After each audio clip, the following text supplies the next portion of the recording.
Our country seems to be enervated midweek by the 6-month-old strike embarked upon by the Academic Staff Union of Universities, ASUU. Governor Dapo Abiodun of Ogun State has passionately appealed to both parties in the squabble to bury the hatchet, since, according to him, education remains the biggest industry in his gateway state. As far as he is concerned, the unresolved crisis affected other sectors of the economy. At this point, it's no longer a matter of who is right or who is wrong, but more of what is good for our young minds and the country at large. Judy, is anybody home and therefore listening? I just hope that they are listening, but I've not seen any sign that people are listening, that the people concerned are listening. The governor wants ASUU and the federal government to end this whole impasse so that the undergraduates, the students, can return to school. And I agree with him that, look, a lot of people outside of the ivory towers are affected. Look at people who do POS business. For example, if you go to a university, yes, or any tertiary institution for that matter, you see the POS business is thriving. That's it. That's one place that I've seen where it is really thriving, beyond the rural areas where there are no banks, thanks to the activities of armed robbers. But Oh, no thanks. Go on. But these people have been put out of business by the fact that the schools have been shut. Yeah. even those There are selling other foods, people, restaurateurs, Yeah. On campus, they've been put out of business. People sell stationery, other things that the average student needs daily. They've been put out of business, and in a difficult season. This is not what Nigerians want to see. We have suggested the reason we have this whole problem is the fact that both camps are stiff-necked on this matter. Neither of the two camps is prepared to shift ground. There's Because at this point, no middle ground. No. they don't at want all. everyone, both camps see this as a zero-sum game. Yeah. Oh, you are not going to defeat me. Oh, I mean, Yeah. it's foolish to see this as a contest, for example, And that somebody must not defeat you. Ordinarily we say when two elephants fight, even when they are engaged in a love tango, it's still the same still the grass. same. Because they are standing on this. You've seen them in a lot tango a Are number you of times. asking me? Go on. No. You are the one who came up with the. You came up with the wisecrack. You must have seen them a number So of the grass times. is suffering too. See, the Nigerian people are suffering. I suggested to government that, look, there are some demands that ASUU has made that have nothing to do with money. Yes. For example, let me not even go into some of those demands because it will take us some Yeah. time. Now, ASUU is saying, give us UTAS. Giving them As UTAS. opposed to IPPIS. Yes. Yes. Giving them UTAS does not necessarily mean that it will cost you money At to all. allow that to happen. No. You simply disenroll them from the IPPIS and let them have their UTAS. You told them to go and And bring them bring alternative. something that you can use, that if it is tested and good enough, you will allow. Government we Yes. hear said even UTAS is suspect. Is IPPIS not suspect? With the Haven't we under had, the about- IPPIS had- regime, are we not seeing a situation in which an accountant general will be accused of stealing more than 100 billion? So Who has said that IPPIS is not suspect? So let's leave. But the thing is, let's even find a middle ground. Yes. We can't have a situation in which ASUU is not ready to yield grant, government is not ready to yield grant. How can government be comfortable that for 6 months students have been at home? Yeah. No, I mean, is you've got to find a middle ground. You don't need to set a record. That's it. You don't need to set a record because nobody will give you medals At all. for the length of time that ASUU has been at home. I mean, it is the well-being of our nation that we are talking about here. This has nothing to do with individual egos. People should be able to say, okay, we've had enough. Let us come to a middle ground. But what we see going on is like, okay, in the past, some other unions within the university sector joined in this strike. Yeah. Now, government is negotiating individually with them. But the truth is, even if you negotiate with those ones and everybody agrees, if you do not achieve a resolution with ASUU, the universities will not be open. Don't kid yourself. Yeah. Don't kid, those are support services. You understand? So come to a middle ground. You set up, I hate to even recall some of these things. You set up Mausalem Jibrin Committee by yourself. By yourself. In response to, in the aftermath of the memorandum of action that you came up with ASUU, you set up Mausalem Jibrin Committee. You did not implement. Honor the outcome. Mausalem Jibrin present. You don't know. Now, Meme Briggs, you also set it up. It wasn't ASUU that set it up. You set it up. Meme Briggs has come up with his own report. We are hearing snippets from that report, which is in itself unethical. A report that has not been officially adopted. Why are we getting snippets of the content? Now, you've got to look at that report and say, look, what Meme has come up with that we should pay and all that we cannot afford.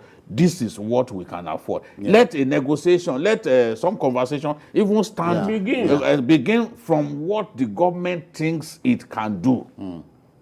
Not to simply keep quiet and the whole world is looking at us like unserious people. All right. All right, folks, welcome back. Yinka, let's go this way. It sounds unbelievable, but it is true. Do you know, in the midst of all this, you push me, I push you, new universities are mooted, about 63 of them. And you are wondering, who is saying what at this point? You see, it's a very, very funny situation.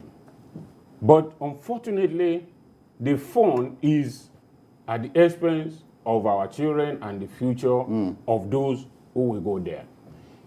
63 new universities. Okay, let's even assume half of that may be private universities.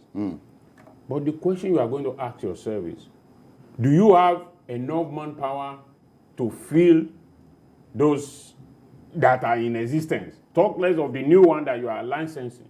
I mean, it's like when you get to the corridors of power, before you get there, you may have your head in the right place, you may think very rationally and all that, but when you get to the corridors of power, there are so many interests perhaps that you need to pander to.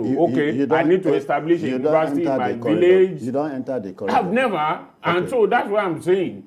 Because whether long or ordinary short. people, you see the people that ordinarily, when they were on this side of the divide, they spoke very intelligently and very well.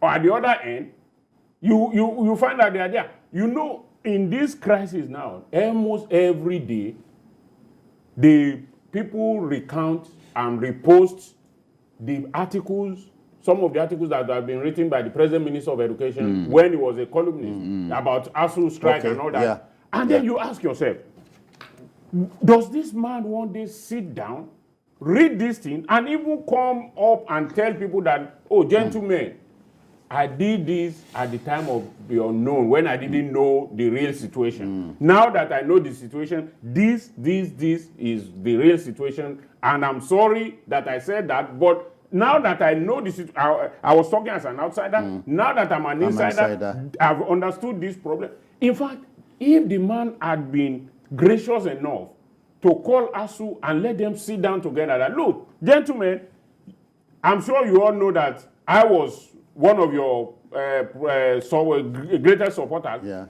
But now that I'm sitting on the driver's seat, I've seen that most of the things I've been saying are impracticable. these are the practicable things you can do. Can we sit down together? They will listen to him. But now you have a minister who is not ready to listen to them.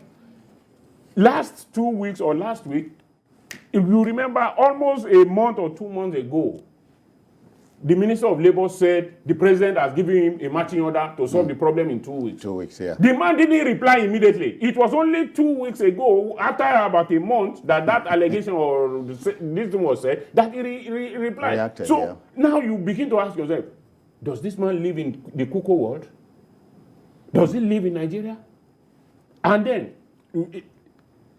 on the part of Governor Abiodun, yeah. I think he has done a good thing. But I want a situation where he himself will take it as a duty.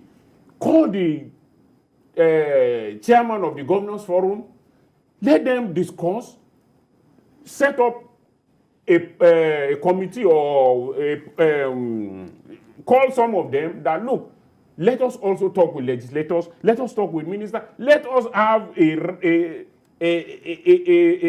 an agreement. We all come together, because the way these people are going, it's like they don't even care. Nobody cares anything is going on. In the midst of this, they all travel abroad and they begin to show picture in all media. And I mean, what is it? What of their own children graduating? Exactly. Is there anything wrong with us? There ought to even be a law barring the public officers from, the problem is from that allowing their children to go to school abroad. the problem Maybe is that will make them to. Who go make the law? Maybe that will is make it them the same legislators who are in Who go make the law? whose children are also there? Because we have that level playing field, we won't have this problem. Gentleman Adegbite is joining us from Shagamu. Good evening, Adegbite. How are you? You are on. Good evening. No. No use bedroom voice. Oh, there. Sorry, we hardly can hear you. Yeah, Jide, in taking this thing home, therefore,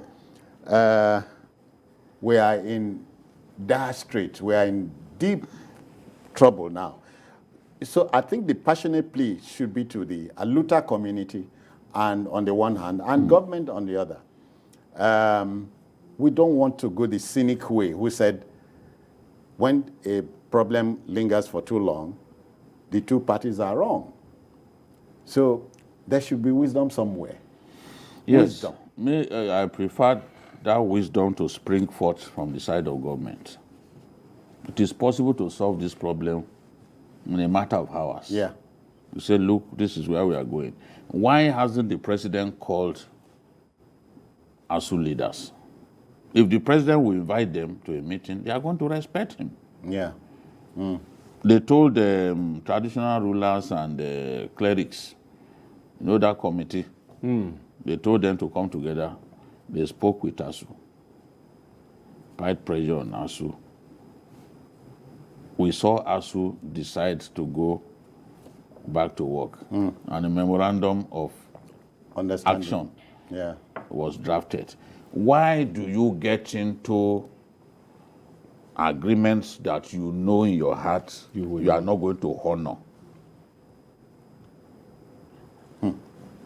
As we are, as men, our word is our bond. That's the way it should be with government.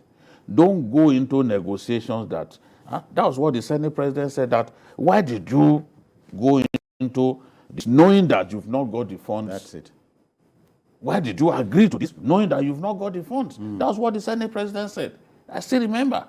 And see, for a country... when you now said you are going to do this, and you fail to do it, you expect them to fold their arms and not protest? Who does that? It's like promising your child you will buy him a car if he gets a first class or second class offer. And he gets it, and